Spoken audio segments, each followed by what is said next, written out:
What's up mga video share here? Magpataod tong dashcam karon.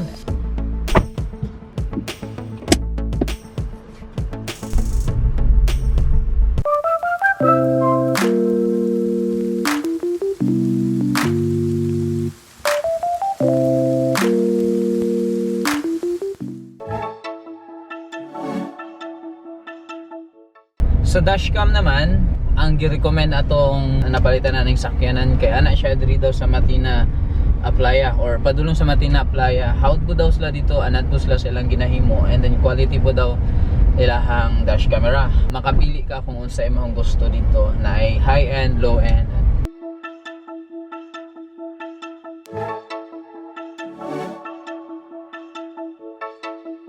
A few moments later.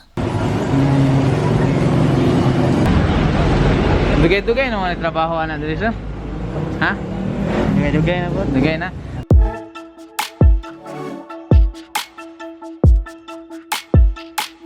So ingani din na siya, taod nila kasi agi sa diri.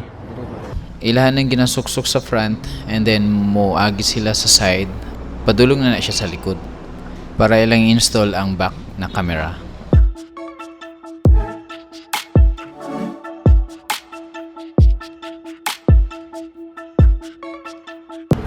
Maniyahang back camera. Very nice. Ay, sa mga uyab, mag-ipuskintan ra po. At ay, kasang uyab, nag-bulagan ko. Balik na ta. Ang nag-recommend sa pwede sa DASHCAM Davao kay katong palitan aning sakyanan. Ana siya na recommended daw kay niya ning DASHCAM Davao kay nindo daw kayo quality diri ang ilahang camera. Any cars daw pwede magpabutang og dashcam diri.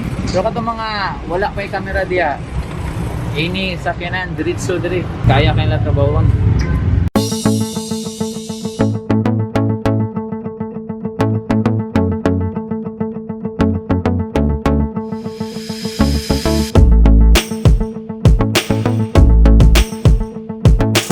Isa sa feature ani na dashcam kay wireless siya. Pwede nimo i-view sa imong cellphone ang mga footages and also pwede po nimo makuha ang file and ma-download sa imong cellphone.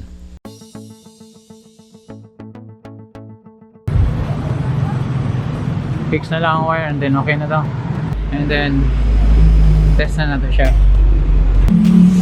Diri imong tanawon siya diri kay hayag siya puti, pero kung dili naman siya tanawon, actually di kaya siya hayag. So nag-a-adjust siya actually. Nag-a-adjust siya. Naa siya sa mga 3 years ang duration niya. Ang uban diri 3 years, tested na daw 3 years na, pero ang mga ubang customer ni sa diri 3 years na daw pero wala pa naguba. So muna siya tested for 3 years na duration. A few moments later.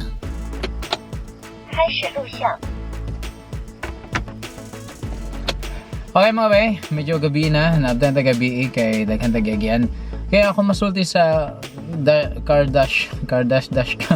dashcam Davao kay nindot ilang service like si Sir Alex. Share yun niya sa imo ba kung sa imong kailangan sa imong sakyanan, and then mag-offer siya kung sang nindot na camera na para sa inyo.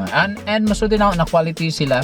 Ana Sir Alex, sila daw nag-supply sa NTC or sa mga big company, taxi company diri sa Davao. So dara day ang dashcam niya na working na siya. Kaniyang front and kaniyang back. Alright. So, I recommend kani siyang dashcam Davao ang ilahang product quality. In case na magka-problema ang camera ang imong dashcam, balik lang yun sa ha. Ilahad yun ng himuan og paraan. So dito lang, thank you so much for watching. Unta namin natunan. Kita ta sa next video.